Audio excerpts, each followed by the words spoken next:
afternoon, everyone, and welcome to Live at 4 on this Tuesday. It's 38 degrees. Oh, it feels nice, big doesn't meltdown. it? We're just waiting to turn the corner here. Make sure you have a lot of windshield wiper fluid in your car. You need it. It's kind of the messy season. We'll get to the weather in just a minute, but first, topping our headlines today.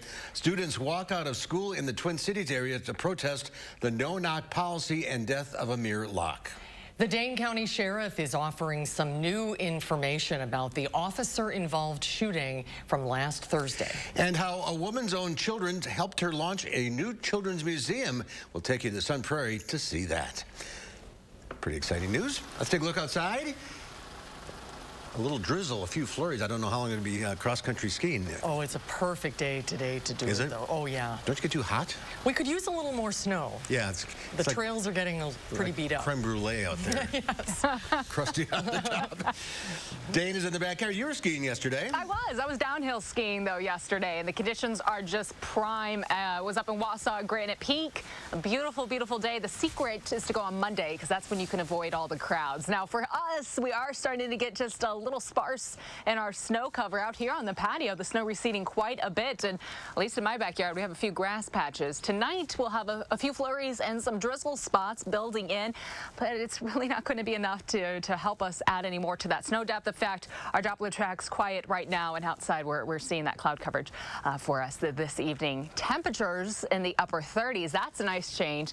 Feels comfortable outside. Wind chill puts us in the low 30s. Compared to this time yesterday throughout the state, it's quite a warm-up. About a 15-degree jump for us throughout Dane County. Almost a 20-degree jump, though, in Dubuque. As we look overnight, because of this cloudy sky and a warm front passing overhead, temperatures will hold pretty steady heading into tomorrow morning, generally in the low 30s. We'll only drop a few more degrees. Tomorrow it's going to be even milder before we see some cooler air build back in for us. We'll look at that full 10-day in just a few minutes. As far as traffic is concerned right now, some good news. No accidents to report. East and westbound along the Beltline, all is smooth. And downtown Madison, a few slow spots, but no major hiccups for us this evening. And downtown Janesville also looks pretty good.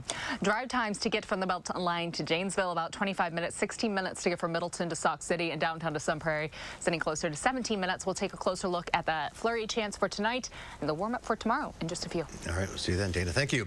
Well, there are more developments and unrest today in Minnesota surrounding the SWAT team shooting of Amir Locke. Authorities arrested Locke's 17-year-old cousin in connection with the homicide investigation that led police to the Minneapolis apartment where a SWAT team officer fatally shot Locke while conducting a search warrant. That no-knock warrant and the death of Locke has sparked many protests from the community. Students across the entire state of Minnesota walked out of class today in light of the Amir Locke case, and in St. Paul, students marched to the governor's residence. The media does not understand the constant fear it puts on us when we open our phones and TV and see a black person getting lynched at the hands of those who are meant to serve and protect us.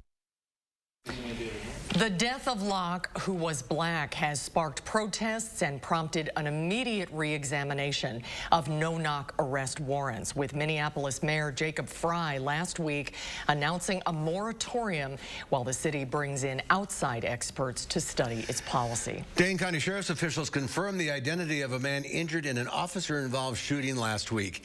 And although they didn't provide any other updates on the circumstances, they did reveal that federal agents were also involved in the incident, in which 38-year-old Quadrin Wilson suffered non-life-threatening injuries. Wilson has since been released from the hospital and is being held in the Dane County Jail. Wilson's family and attorney said over the weekend that Wilson was shot 5 times in the back and was unarmed at the time of the incident. No law enforcement agency has shared any information about the number of shots fired or who fired those rounds. Republican and Democratic state legislators sat down today to discuss the future of medical marijuana in the state during a noon roundtable. A Republican bill introduced earlier this year would only allow for marijuana oils and tinctures and prohibits smokable products. The Republican bill also does not allow patients to grow their own product. People on both sides of the aisles are in favor of it. People on both sides of the aisle are against it.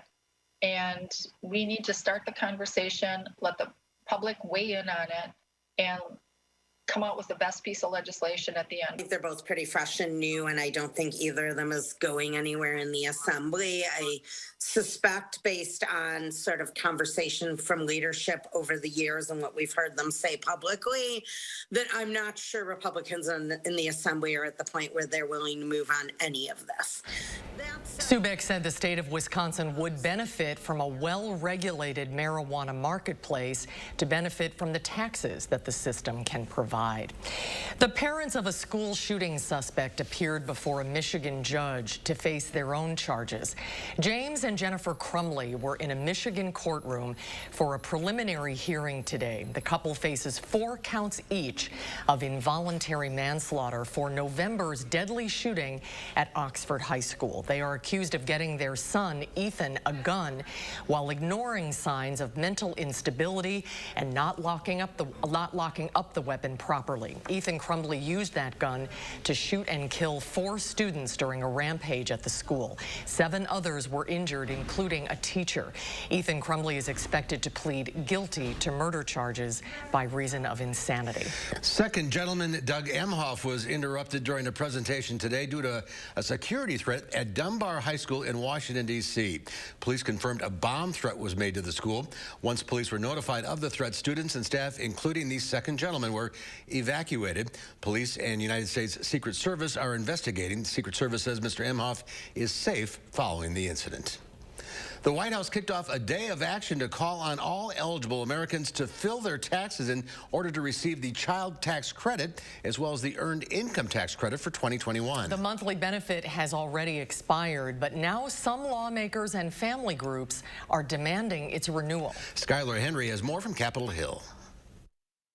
We are on a path to cut child poverty in America by 40%. Vice President Kamala Harris touted the success of the child tax credit and urged eligible Americans to file their income taxes to get the benefit's full amount. We want you to get those credits.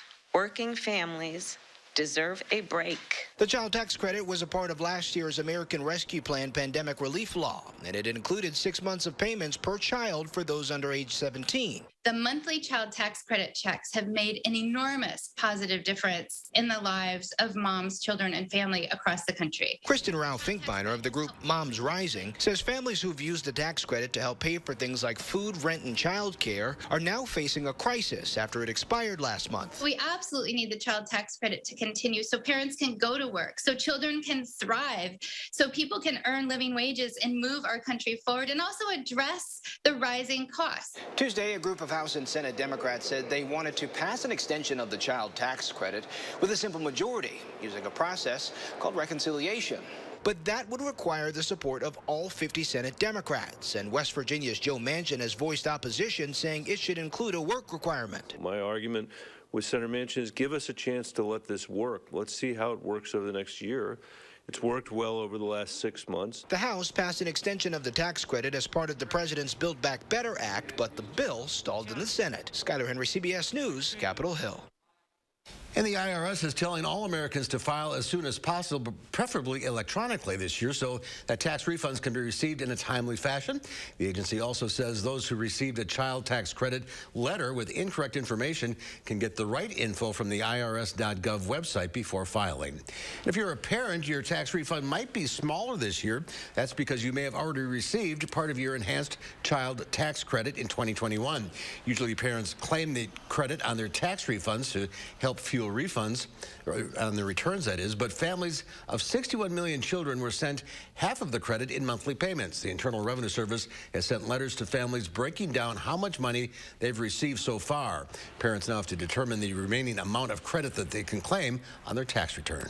The White House has officially begun the process of choosing a new Supreme Court nominee. Officials have started reaching out to potential candidates, but no in-person meetings have taken place yet. As part of the vetting process, the FBI has also started contacting friends and former colleagues of the potential picks. President Biden still has 3 weeks left of his self-imposed deadline to announce the nominee. Dane County's newest children's museum, Explore Children's Museum in Sun Prairie, celebrated its grand opening with a ribbon-cutting ceremony this afternoon. Explore Children's Museum is a 4,800 square foot facility that's home to a wide range of both permanent and rotating exhibits that were specifically selected and curated to encourage imaginative play, collaboration, creative thinking, and hands-on learning. The museum had a soft opening about 5 weeks ago. There's been 3,600 visitors so far. The executive director explains how she got the idea for the museum. I needed more to do with my own children, so I jokingly said to a friend, let's start a children's museum. And the more we researched, I took my own children, who I call my exhibit research team, to as many museums as we could, and just watched them play and observed them. Katie's kids were instrumental in the curation of the museum. She says they were very honest and extremely helpful.